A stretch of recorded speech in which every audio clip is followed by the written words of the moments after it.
Shortage consciousness can make you toxic as hell and still have the mindset of entitlement, toxicity and entitlement. Shortage consciousness can make you behave in unforgivable, mean, unkind, thoughtless, can make you inconsiderate because you're so focused on what you don't have, your need, and your victimhood, that you can be harmful to the people who want to help you, who are honoring you and serving you in one way or another. I've been there. I've been there. I've done things or been a part of an experience that I wish that if I had the wisdom, the awareness, the self-awareness, the level of well-being that I have now, I would have done things differently. I also learned so much from that. Most of the evil that we see comes from shortage consciousness. And you will notice in communities where shortage has become a part of the culture, has been a natural part of life, how you treat yourself, how you engage, and how you move through your day, there's a lot of violence.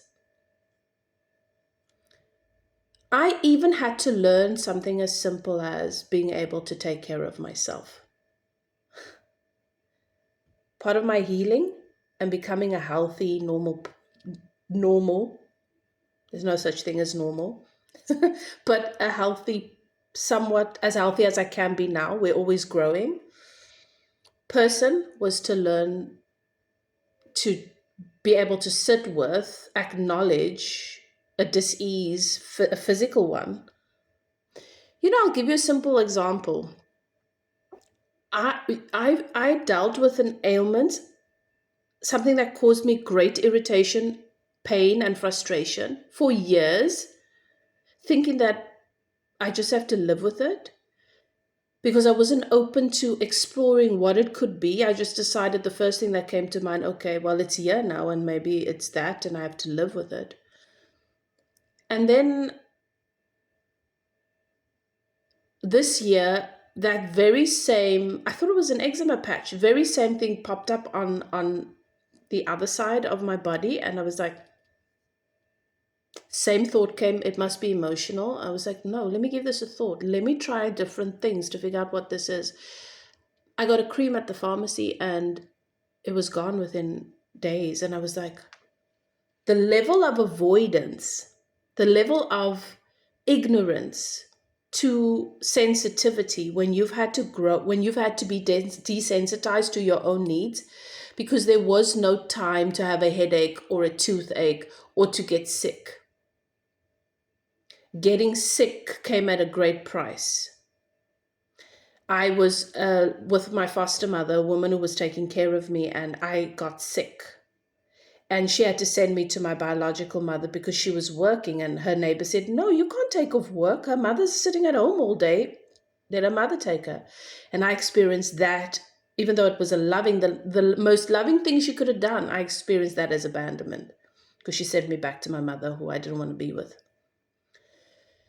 So a simple thing like taking care of yourself, meeting your needs, being willing to sit with yourself, to look at yourself, to acknowledge your needs,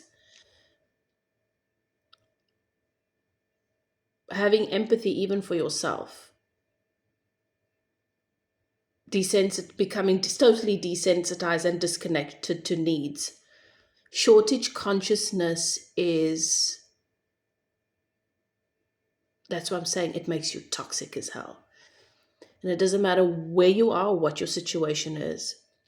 If you are aware that you have shortage consciousness, you're constantly tuned into the absence of and tuned into what you don't have, and you're constantly, your nervous system is constantly overwhelmed with the awareness that you may not be able to have what you want or your needs met, or and you're in competition and you're constantly having to make your needs known so that you can get other people to meet it. Shortage consciousness, it can show up in a lot of different ways, but I'm telling you now, you may not know this, my darling, but if you have shortage consciousness, the people in your life are experiencing a version of you that is not authentic, that is not truly who you are, and you're probably blind to it. Shortage consciousness makes you toxic. Some people don't have a choice. Their life is filled with shortage. But start to work on your consciousness. Start to look into what shortage consciousness is so that you can begin to shift your mindset no matter what your circumstances are. It's going to empower you in one way or another. There is enough. There's more than enough. There are so many resources, so many beautiful teachers who have come into this time, who were born to be here specifically to teach us, and to, so you can always learn from someone. There are so many beautiful people sharing their knowledge, their experience, their wisdom to empower, so we can begin to empower one another. Because if you're in prison here, you're in prison. Your entire world is colored by this prison and how you perceive reality, yourself, and other people. And if you've done things that you regret, it's probably because of that. And that can have so many layers, and it's a spectrum as well, but start looking into that. Don't get comfortable with your shortage consciousness. Shortage consciousness is not something you've got to live with forevermore. It's not a automatic product of who you are or your circumstances.